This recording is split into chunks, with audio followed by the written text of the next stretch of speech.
I recently became the victim of my wife's infidelity 2 years ago, and it totally destroyed my family. I'm a 31-year-old male and my wife is a 27-year-old.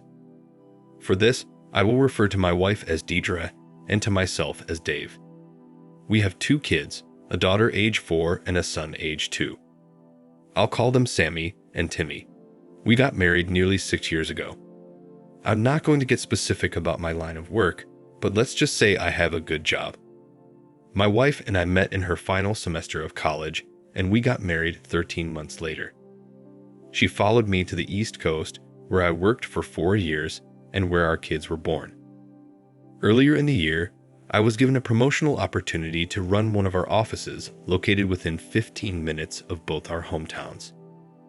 Deidre and I were excited to move back home, especially after having kids, and our parents were overjoyed. Both my parents and her mother still live in the area, as does my younger brother. Deidre's dad passed away before I met her. Our families were of course excited to have the 2 of us back home, but were really excited about being able to see their grandkids on the regular. As things worked out, my mom and dad had recently moved into a new home in a 55-plus community and were planning to keep our family home and rent it out for income. Our family home is a historic structure and is just a beautiful place, sitting on over 3 acres of land with a small creek flowing through the wooded lot on the back of the property. Instead of buying a house, Deidre and I decided to move into the family home and pay rent to my mom and dad. My parents want to keep the home in the family and pass it down to me and my brother, and they'd like us to do the same. My parents and brother didn't want the rent money, but I insisted since my dad recently retired and was counting on the rent money for income. Paying them rent was like paying myself anyway since my parents are leaving everything to me and my little brother. Okay, like I said, this house is very special to my family and my parents treated it with great TLC over the years, but there were a few things that needed done after we moved in. Since it is a historic home, it has unique fixtures and features that require specialization. My parents have been working with a local contracting company for the past 35 years who has done nearly all the major repair work on the house. One of their specialties is working on older homes, and they do a great job. So anyway, after getting a list of projects together, I called them and got an estimate. The owner came out and walked around the house with me. He's a great man and has built a great company. If you look at the reviews for this place online, they've got like an 82% 5-star rating, 16% 4 stars, and that's out of nearly 700 reviews. Most companies like this have review scores that average in the 3 range if they're lucky, so that tells you something about this outfit. A couple weeks after getting the estimate, the company started the repairs. They moved quickly and always had the project area cleaned up at the end of the day. My wife and I were very pleased with their work and professionalism. The work was primarily done by 3 of their craftsmen, but one guy in particular completed most of the projects on our home. Let's call him Brock for this posting. Brock was a very personable and polite guy that was about my age. My daughter referred to Brock as the window man as she saw him through our 2nd-story windows while he was working out on a ladder. All repairs were completed on time, and we were now settled in at the house. My wife and kids loved the place, and I loved my new job. Everything was going well until I had an innocent conversation with my daughter. My wife had gone shopping with her mom and my mom, and I was watching the kids. We were playing out back, and my daughter was running all over the place, and when she got tired, she jumped up on my lap. We were just talking generally, and then out of the blue she looked at me and said, "I saw Mommy napping with the window man." Now, before we go any further, let me state my daughter is a highly gifted child. I know all parents feel that way about their kids, but with her it's true. She is highly gifted. Everyone who meets her immediately recognizes it. Her doctors recognized it, and we had her tested before we moved, and she scored one of the highest scores the clinic had ever seen for a 4-year-old. So I knew what she was telling me was very likely factual, although there was a possibility this could have been something she made up, as she does have a remarkable imagination. I was shocked and asked her to repeat it, and she told me the same thing she just said. I asked her to tell me what happened and how she saw them. She said my wife put Timmy and her down for their afternoon nap. Sammy said Timmy dropped his binky behind his bed and was crying for her to get it, but she couldn't reach it, so she went looking for her mom. I asked her if she called mommy, and she said no. She said she walked over to our bedroom door and opened it and then called mommy. I asked her what she saw, and she said mommy jumped up out of bed with a blanket wrapped around her and ran over and kissed her and then took her by the hand to get the binky and to tuck them back in. I said, "Where did you see the window man?" She said he was lying on daddy's side of the bed. Hearing this hurt so bad, but I didn't want to show emotion, so I said, "He was?" She said yes. I then asked her what happened next. She said mommy left their bedroom, and I heard her talking with the window man, and they went outside. I asked her what she did next. Sammy said she got up and looked out the window and saw him driving his truck down the driveway. I gave her a big kiss and thanked her for telling me. She then said something that really broke me. She said mommy told her to shh, let's keep this our secret, okay? I asked her what she said back to mommy, and she said, I told mommy okay. Again, my little girl was smart, and somehow she sensed what she saw wasn't right. Again, I didn't want her to be upset, so I made light of the situation and said, thank you so much for telling me. I'm so proud of you. Now this can be our secret, okay? She said, okay, I won't tell mommy I told you. Then she said, Daddy, don't tell mommy I told you. And I told her, there's no way, this is our secret. I then tickled her to break the mood, and we started laughing and talking about something else.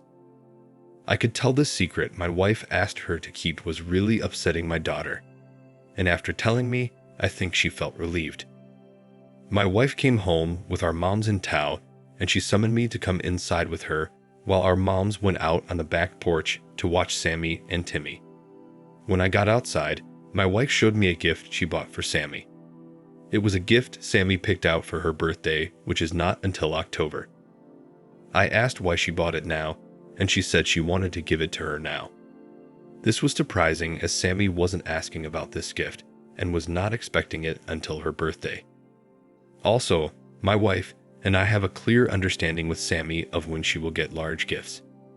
She knows it's only on her birthday and Christmas, and she accepts this, and like I said, she has never mentioned the gift again since she chose it a couple months ago. My wife justified the purchase saying, she's such a great kid and has been so good lately, I wanted to reward her. I hope you're not mad. I told her I wasn't mad, but I immediately sensed this was a bribe of sorts for Sammy to keep my wife's secret. When my wife gave Sammy the gift, Sammy was concerned and said, I wasn't supposed to get this until my birthday. What am I going to get then? Deidre told Sammy, you've been such a good girl, mommy and daddy want to give you this now.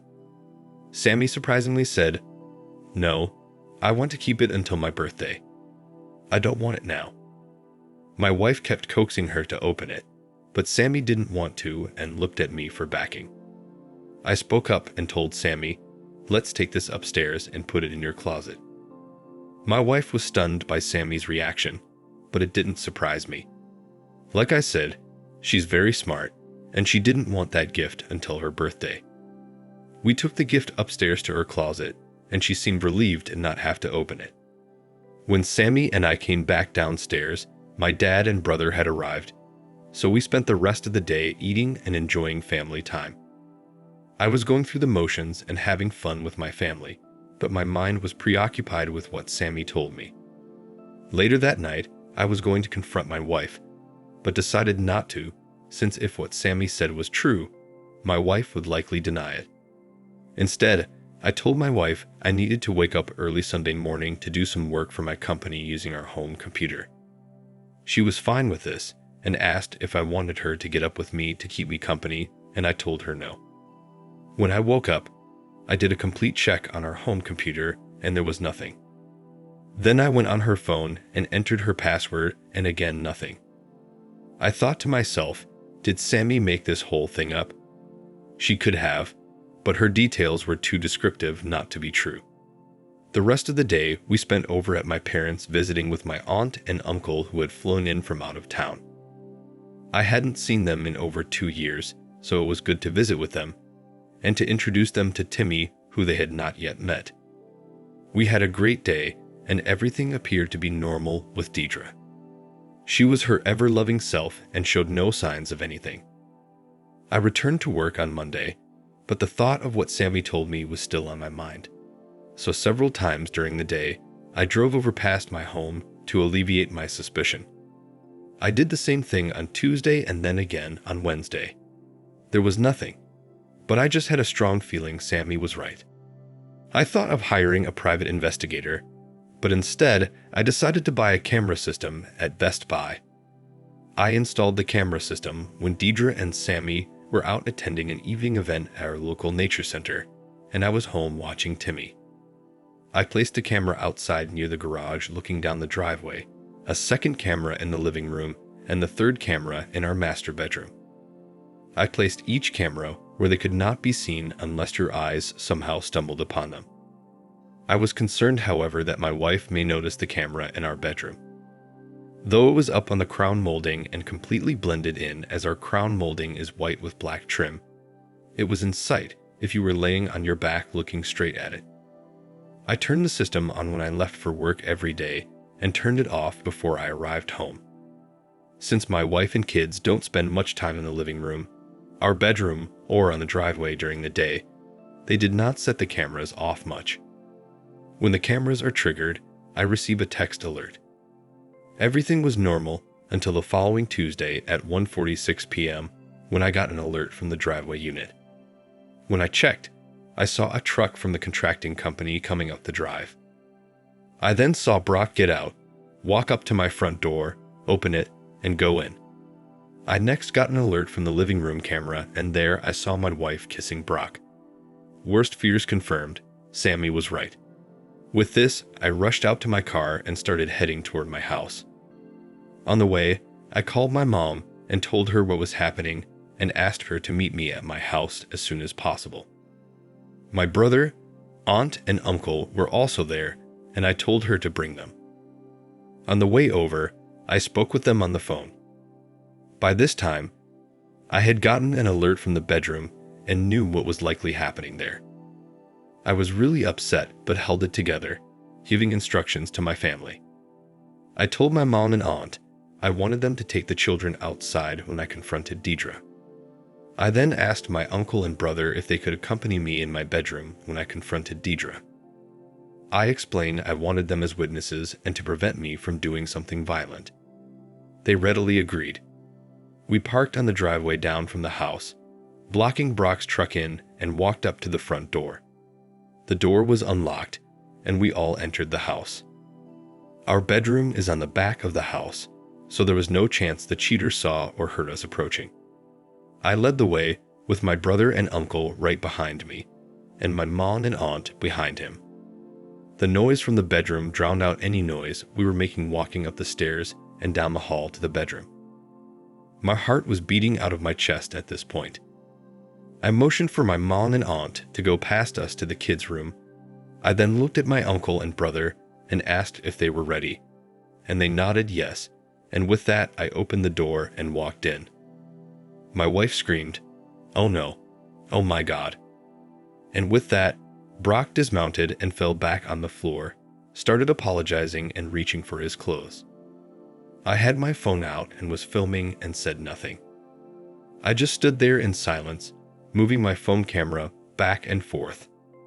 Brock continued apologizing and getting dressed, while my wife had the sheets pulled up to her face and was crying, saying, "This wasn't supposed to happen. I didn't mean to hurt you, Dave. I love you so much, I'm so sorry." After a couple minutes, Brock was fully dressed and sat on the floor with his hands covering his face and was continuing to apologize while my wife kept crying and apologizing. I told Brock to get the F out and he quickly left. Before leaving, I told him, "Don't think about taking your truck. We have it blocked in, and I will be calling the company to come and pick it up." I then called my mother-in-law and explained to her what just happened and told her to come over and pick up her daughter. My wife was still laying in the bed under the covers, pleading with me not to make her go. I ignored her. My mother-in-law arrived shortly thereafter, and when she did, my uncle, brother, and I left the bedroom. I then heard my mother-in-law yelling at my wife as she sobbed. To my surprise, my wife left the house without incident. When she left, she rushed out with her head down crying and didn't say anything. I think she was in a total state of shock and was also highly embarrassed. My mother-in-law apologized to me, gave me a big hug and kiss, and told me she loved me. After they left, I went out back to see my kids and then called the contracting company. After I explained the reason for my call, they'd put me through to the owner's cell phone. He apologized profusely and said he would see to it that his company did everything they could to make this up to me. I thanked him and ended the call. About an hour later, the company dropped by with someone to pick up the truck. Brock was nowhere in sight. The following Monday, I took the day off and met with a lawyer to start divorce proceedings. I also secured an attorney from the same firm to handle the situation with the contracting company. While I respect the owner and the company he's built, I want to receive some level of compensation for the damage their employee inflicted on me and my family. From that day, I didn't speak a word to my wife. She's called and texted me nonstop, apologizing, begging forgiveness, and asking me for a second chance, but that's not happening. Against the advice of my attorney, I've moved all my wife's stuff out and had my brother and a friend of his take it to her mother's house. The way I got things working was that my wife and her mom come to my house at 6:30 a.m. Her mom comes in and my wife waits in the car until I leave for the office, then she goes in. I work until 5 o'clock and then head out to grab dinner at a restaurant, and then come home at 6:30 p.m. My wife and her mother have dinner with the kids before I arrive back home. When I'm about 5 minutes out from the house, I call my mother-in-law to advise her. My wife then goes out to the car while her mom stays in the house with the kids. When I arrive, I ignore my wife sitting in the car and go straight in the house. I usually talk to my mother-in-law for a few minutes to recap the day before she leaves. I then spend the next 12 hours with my kids and repeat this cycle 7 days a week. I know this may seem extreme to some, but I wanted nothing to do with my wife. If I could, I would have banned her from ever seeing my kids again, but I know that wasn't happening. I had extreme anger for what she did to me. The fact she had a strange man in my bed while my kids were in the next room, then instructed my daughter to lie for her, that is beyond forgiveness to me. I instructed my lawyer to go for full custody, but she said we would not get it, but we do have a shot of getting 50-50 custody, with my home being designated as the child's primary home. My wife continued to have the mindset that she was going to win me back somehow and kept coming up with new things to offer me, thinking that will sway me. She came up with the idea that I could have a one-sided open relationship with as many partners as I wanted, but she would still remain faithful and would sign a post-nup agreement with those stipulations. She started seeing a therapist 3 times a week and had her mom convinced that she went temporarily insane for a couple weeks, and that was why she cheated. This is a crock of BS. Of course, she knew exactly what she was doing. I've since read that the claim of temporary insanity is a ploy women sometimes use to try to excuse their cheating. I didn't buy any of that, and I didn't speak a word to her. My mother-in-law asked me several times if there was any way I could forgive and reconcile with her daughter. I love my mother-in-law and didn't want to get into a discussion with her, so I just told her that I could not. As for the idea of my wife being sorry, I do believe she was sorry. Sorry for herself, that is, and sorry she got caught. I think in her twisted mind, she thought betting Brock was okay as long as she did not let our relationship suffer. She had the nerve to send me an email explaining how even during the affair, she always gave me 100% of herself, including 100% of her body. As time went, I remained focused on getting divorced as quickly as possible. She grew more and more desperate as she tried daily to talk to me, but I only communicated via email and only about our children. When she brought the subject of our relationship, I simply replied each time that our marriage was over and that we will only have a co-parenting relationship. Well, fast forward a few months later, and I finally divorced Deidre. The process, however, was much more difficult than anticipated and was filled with drama, which delayed the final proceedings. My mother-in-law told me that she started talking about ending it all and saying if she didn't have me, she wouldn't want to live. My mother-in-law asked if I could speak to her, and I resisted, but eventually met with her in the presence of my mother-in-law and my mother. In the meeting, Deidre elaborated on how sorry she was and told me everything she was willing to do for me if I just give her a chance. She kept asking me to just give her 6 months so she could prove herself. I let her go on until she was talked out, and when she was finished, I told her that I no longer see her as a romantic partner and was not interested in any form of reconciliation, even if it was just for one day. After this meeting, her mom told me she became deeply depressed and stopped going out of the house. In fact, my mother-in-law would come over at 6:30 a.m. when I left for work. She would dress the kids and fix them their breakfast, then take them back to her house to be with Deidre. She said Deidre was withdrawn from them and spent most of the day in her room crying and pining for me. My daughter noticed and asked me why mommy was crying all the time. This was very upsetting to her and to my son Timmy, although he is young enough where he doesn't notice as much. I explained to Sammy that mommy and I are living in separate houses now. I told her that she, Timmy, and I are living in our house and mommy is living with Grammy. After I explained this, she was okay. Her primary fear was that she would be moving to Grammy's house too. She loves her Grammy and her mom, of course, but I think she loves me more. She was worried about moving out of our house and leaving me in her room and the creek where she likes to play. I told her that would never happen. After hearing this, she was fine. The drama with Deidre didn't stop there though. As the date for our final divorce hearing grew closer, Deidre became more desperate and was calling and texting me multiple times per day while I was working, reiterating all the things she will do for me and how I would be the happiest man in the world if I'd stay with her, and she'd promised me that. I'm paraphrasing now, but you get the picture. Well, the day before the hearing, I got a call from my mother-in-law informing me that Deidre was rushed to the hospital by ambulance. They thought she was having a heart attack. She was admitted and tests were run. In the end, it was determined that she was suffering from severe dehydration. Her mom told me she hadn't eaten anything for the past 3 days, but said she was drinking water. Apparently, she wasn't and got severely dehydrated. I think she did this purposely to delay the final divorce hearing.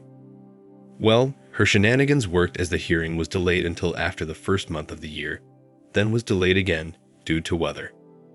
Finally, in early March, the hearing took place and I was granted a divorce. Overall, I think I made up pretty well, all things considered. We are in an at-fault state, and I have video proof of Deidre's cheating. The videos were not necessary, though, as Deidre and her attorney gave a full written confession to the judge. In terms of the division of assets, I ended up keeping nearly 63% as the judge allowed me to retain everything I brought into the marriage.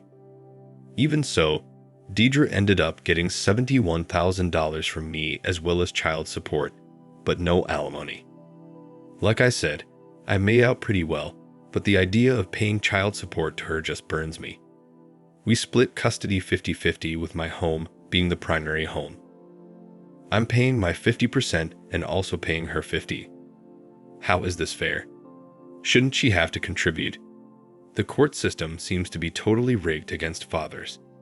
So that's where we are today.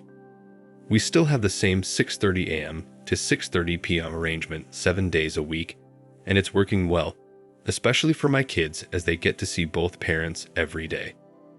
I'm back on speaking terms with my ex, but only about our children.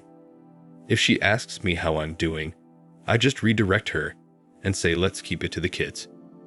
Now to answer a question I've gotten from many respondents here.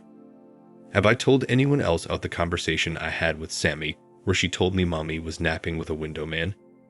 The answer is no, and I don't plan to. At least not any time in the foreseeable future. I promised Sammy that was our secret and that it will remain. As for Sammy, I may end up telling her in 20 or 30 years, but for now, I hope she has completely forgotten whatever she saw. She has never mentioned it to me again and seems as active and happy as ever, so I don't plan on discussing it with her again. That's the end of my story. Not a happy ending, but just about as good as you can get considering the circumstances. Dave. Thank you for watching. Like, comment, and subscribe if you enjoyed the video. Until next time, I'll see you again. Take care.